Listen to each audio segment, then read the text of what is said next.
কিয়ামতের ময়দানে ওই বিভীষিকাময় সময়ে মুসিবতের কালে মানুষগুলো পাগল হয়ে বিশ্বনবীকে খুঁজতে আরম্ভ করবে। সবাই মিলে বিশ্বনবীর কাছে যেয়ে বলবে, ইয়া রাহমাতাল লিল আলামিন।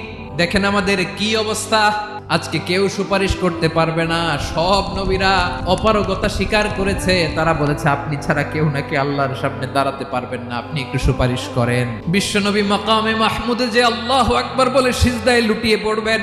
আল্লাহ রাব্বুল আলামিন বিশ্বনবীকে এমন কিছু চমৎকার শব্দ শিখাবেন, ওই শব্দগুলো দিয়ে আল্লাহর প্রশংসা করে বিশ্বনবী কাঁদতে আরম্ভ করবেন। রব্বুল আলামিন এই দৃশ্য থেকে সহ্য করতে পারবেন না। রব্বুল আলামিন বলবেন, ইয়া মুহাম্মদ ইরফা রাসা, ও নবী আপনি মাথা তোলেন, যা চাবেন তাই দেব। ওয়াশফা তুশাফা, যার জন্য সুপারিশ করবেন তার সুপারিশ কবুল করে নেব।